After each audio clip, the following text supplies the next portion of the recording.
Topic है मांग का नियम और मांग के नियम के अपवाद, law of demand and exceptions to the law of demand. मांग का नियम क्यों लागू होता है और इसके क्या अपवाद हैं, किन स्थितियों के अंदर मांग का नियम लागू नहीं होगा। According to the law of demand, the price for a commodity and the quantity demanded is inversely relative. वस्तु की कीमत और उसकी मांग की मात्रा के अंदर कैसा संबंध पाया जाता है? विलोम संबंध पाया जाता है। जब वस्तु की कीमत कम हो जाती है तो मांग की मात्रा क्या होती है? बढ़ती है, और इसी कारण से मांग वक्र का ढाल ऋणात्मक होता है, अर्थात मांग जो demand curve is negatively sloped. अब पॉइंट यह आता है कि ऐसे कौन से फैक्टर्स हैं जिनकी वजह से मांग का नियम लागू होता है। सबसे पहला जो आता है इसमें वो आता है ह्रासमान सीमांत उपयोगिता का नियम।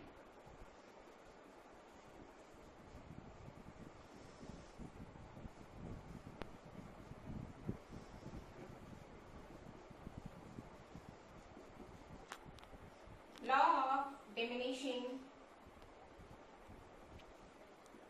marginal utility।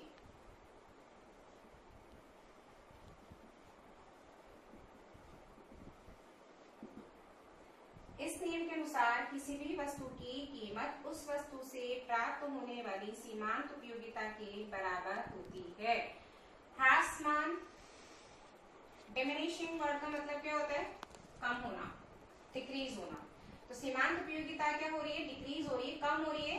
कब हो रही है? कम जब हम किसी भी वस्तु की इकाइयों का लगातार उपभोग करते जाते हैं तो उस वस्तु से प्राप्त होने वाली सीमांत उपयोगिता कम होती जाती है, क्योंकि उस वस्तु से प्रत्येक अतिरिक्त इकाई से संतुष्टि का स्तर हमारा लगातार क्या होता जाएगा? कम होता जाएगा।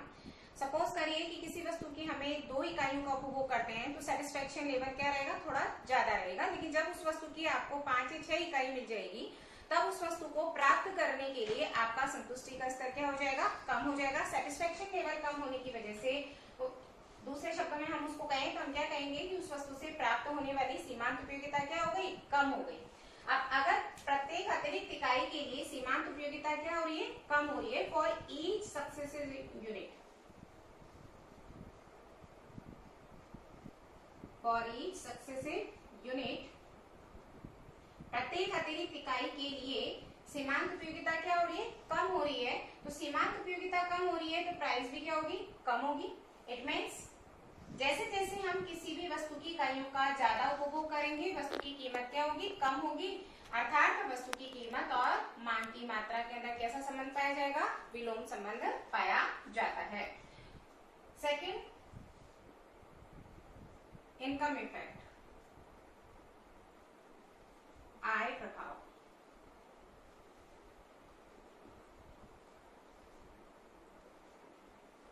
इनकम इफेक्ट का मतलब होता है कि किसी वस्तु की कीमत के कम होने पर उपभोक्ता की वास्तविक आय में वृद्धि होती है।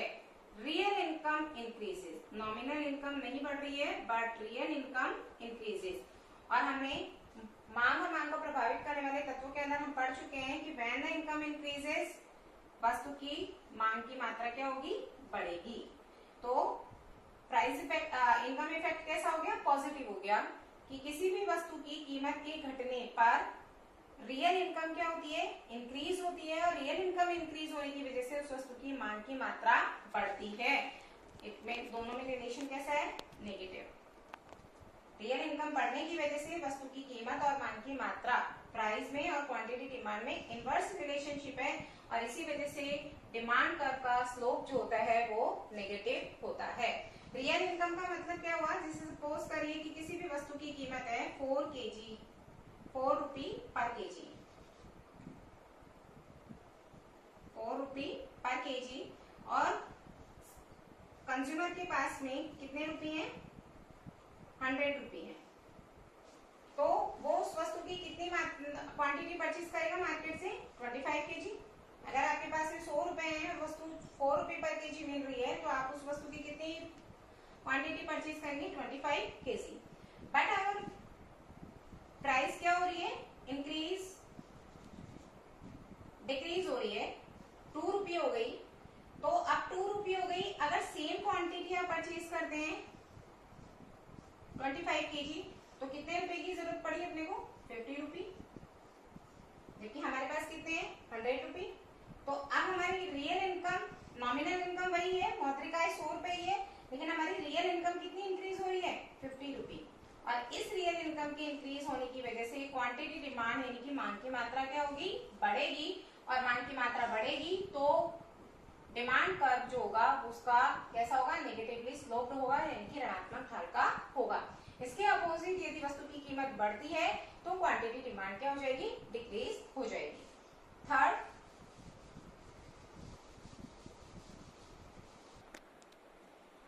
आता है प्रतिस्थापन प्रभाव।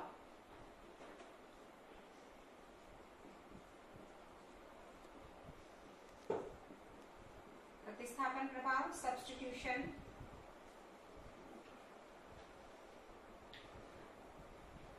इफेक्ट। प्रतिस्थापन प्रभाव क्या होता है, जब किसी भी वस्तु की कीमत यानी कि उसकी प्राइस क्या होती है, कम होती है, तो this commodity becomes cheaper than others.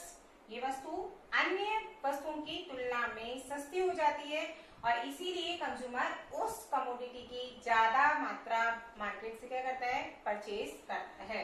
When the price for a commodity decreases, it becomes more cheaper than others.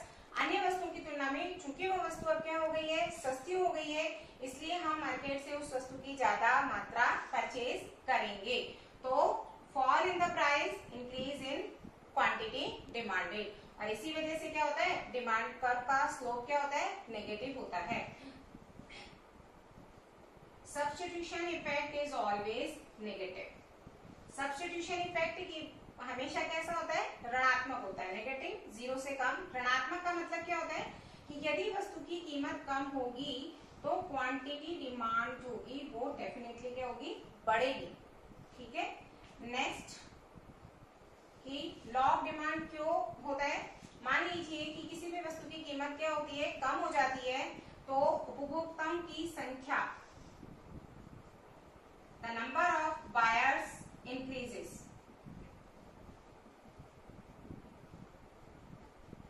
यदि कोई भी वस्तु क्या हो जाती है, किसी भी वस्तु की कीमत कम हो जाती है तो उपभोक्ताओं की संख्या में क्या हो जाती है, वृद्धि हो जाती है।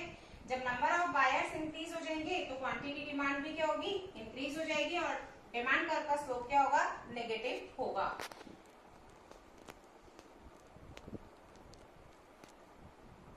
Fifth, alternative uses.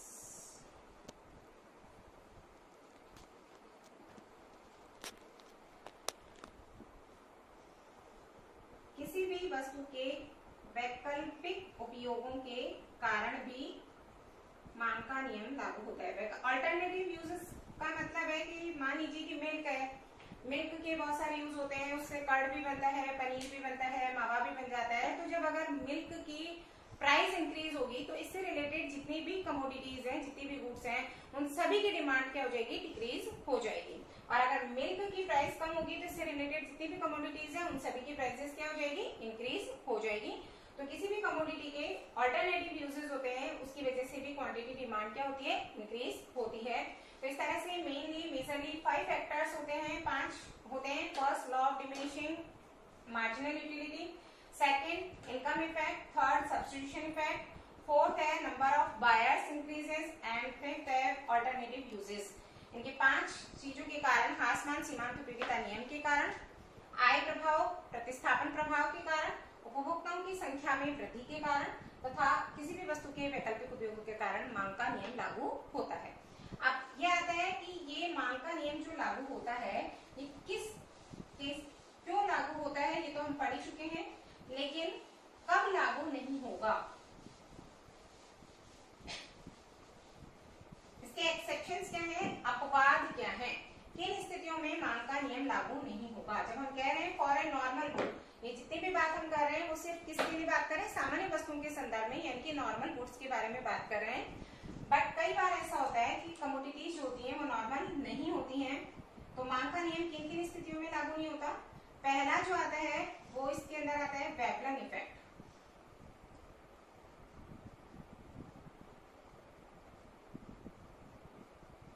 वेवलन effect, वेवलन effect क्या होता है कि कुछ वस्तुएं मार्केट में ऐसी होती हैं कि जैसे जैसे कंज्यूमर की इनकम इंक्रीज होती जाती है, कंज्यूमर उस कमोडिटी की ज्यादा क्वांटिटी मार्केट से परचेज करता है। सपोज जैसे कि ज्वेलरी है, डायमंड है, जैसे जैसे कंज्यूमर उसकी प्राइसेस इंक्रीज होती जाती है या उसकी जो डायमंड की या ज्वेलरी की प्राइसेस इंक्रीज होती जाती है, तो उस कंडीशन के अंदर तो वो उनकी ज्यादा क्वांटिटी क्या करेगा, परचेज करेगा, क्योंकि ऐसी कंडीशन के अंदर उसका सोसाइटी के अंदर क्या होती है, प्रेस्टीज या उसकी जो एक इमेज होती है वो क्या होती है, और भी ज्यादा बढ़ती है। इग्नोरेंस,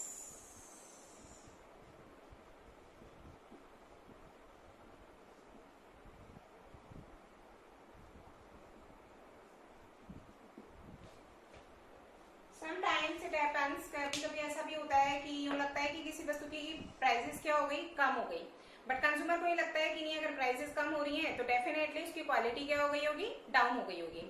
तो हम उस वस्तु की ज्यादा क्वांटिटी परचेज नहीं करते, बल्कि उसकी पहले से भी क्या करने लग जाते हैं, क्वांटिटी कम परचेज करने लग जाते हैं, ऑल्दो उसकी क्वालिटी के अंदर कोई चेंजेस नहीं हुआ है।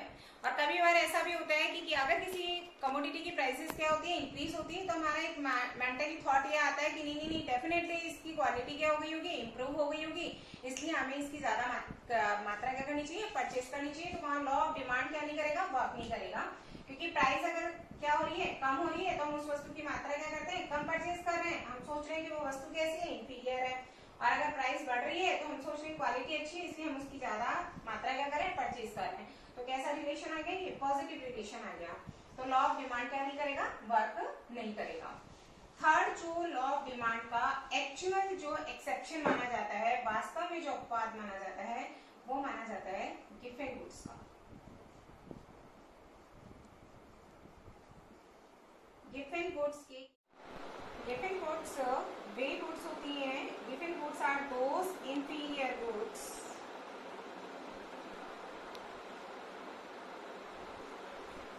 इनका इनकम इफेक्ट क्या होता है, नेगेटिव होता है, और प्राइस इफेक्ट क्या होता है, पॉजिटिव होता है। इनकम इफेक्ट नेगेटिव होता है, प्राइस इफेक्ट क्या होता है, पॉजिटिव होता है। पहले हम देखते हैं कि इंफीरियर का मतलब होता है हीन वस्तुएं, इनकम इफेक्ट का मतलब आय प्रभाव, और प्राइस इफेक्ट का मतलब है कीमत प्रभाव। इन तीनों को ढंग से समझते हैं। हीन वस्तुएं वे वस्तुएं जिनका आय प्रभाव ऋणात्मक होता है, यानी कि आय के बढ़ने पर वस्तु की मांग की मात्रा बढ़ने के बजाय क्या हो जाती है, कम हो जाती है। इसका एग्जांपल्स, कई बार हम देखते हैं कि जैसे इनकम बढ़ती है तो हम क्या करते हैं कि जिन वस्तुओं को हम हीन समझ रहे हैं, इनकी इंफीरियर समझ रहे हैं, उन वस्तुओं की हम क्वांटिटी ज्यादा परचेज नहीं करेंगे, बल्कि उनकी कम क्वांटिटी क्या करेंगे, मार्केट से परचेज करेंगे। तो दोनों में रिलेशन कैसा हो गया, नेगेटिव रिलेशन हो गया। ये क्या हो गया, इनकम इफेक्ट क्या हो गया, नेगेटिव हो गया। अब ये नेगेटिव इनकम इफेक्ट इतना ज्यादा पावरफुल होता है कि उसकी वजह से जो प्राइस इफेक्ट हमारा कैसा था नॉर्मल गुड्स के लिए, पहले कैसा था, नेगेटिव, क्योंकि वस्तु की कीमत कम हो रही थी, क्वांटिटी डिमांड हमारी क्या हो रही थी, इंक्रीज हो रही थी। इसका मतलब दोनों में कैसा रिलेशन था, इनवर्स रिलेशन था। तो आय प्रभाव इतना ज्यादा ऋणात्मक होता है जिसकी वजह से कि वस्तु की कीमत के घटने पर उस वस्तु की मांग की मात्रा बढ़ने की बजाय क्या होने लगती है, घटने लगती है। अर्थात दोनों में कैसे संबंध हो गया, सीधा संबंध हो गया कि अगर वस्तु की कीमत घट रही है तो मांग की मात्रा भी क्या हो रही है, घट रही है। तो दोनों का सीधा संबंध है। इसका मतलब प्राइस इफेक्ट यानी कि कीमत प्रभाव क्या हो गया, धनात्मक हो गया। और कीमत प्रभाव के धनात्मक होने के कारण मांग वक्र का जो ढाल होता है, वो ढाल कैसा होता है, पॉजिटिवली स्लोप्ड हो जाता है, यानी कि धनात्मक ढाल का हो जाता है ऋणात्मक ढाल की जगह। तो अगर क्वेश्चन आता है कि किन वस्तुओं के संदर्भ में मांग वक्र का ढाल धनात्मक होता है या किन स्थितियों में मांग का नियम लागू नहीं होता है, तो इसका जो सबसे अच्छा एग्जाम्पल है वो है गिवन गुड्स। गिवन गुड्स के संदर्भ में मांग का नियम लागू नहीं होता है। इस स्थिति के अंदर मांग वक्र का ढाल कैसा होगा, धनात्मक होगा। जब वस्तु की कीमत के कम होने पर उस वस्तु की मांग की मात्रा बढ़ने की जगह कम हो जाती है।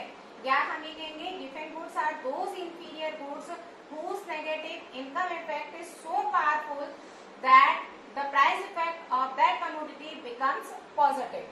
इतना ज्यादा पावरफुल हो जाता है नेगेटिव इनकम इफेक्ट कि वो प्राइस इफेक्ट को क्या कर देता है, पॉजिटिव कर देता है, जिसकी वजह से वस्तु की कीमत तथा मांग की मात्रा में पॉजिटिव रिलेशन हो जाता है। पॉजिटिव रिलेशन होने की वजह से जो डिमांड कर्व है उसका स्लोप भी कैसा हो जाएगा, पॉजिटिव हो जाता है। तो ये है डिमांड कर्व के एक्सेप्शंस, लॉ ऑफ डिमांड के एक्सेप्शंस, मांग का नियम क्यों किन स्थितियों में लागू नहीं होता है। Thanks a lot friends. अगर आपको मेरे वीडियोस पसंद आ रहे हैं तो प्लीज लाइक करिए, सब्सक्राइब करिए और अपने फ्रेंड्स के साथ शेयर करिए। और अगर आपको इनसे रिलेटेड टॉपिक्स के अंदर जो भी क्वेरीज है, जो भी अगर कोई प्रॉब्लम्स आ रही हैं, तो आप कमेंट बॉक्स में जाकर आप अपनी क्वेरीज के बारे में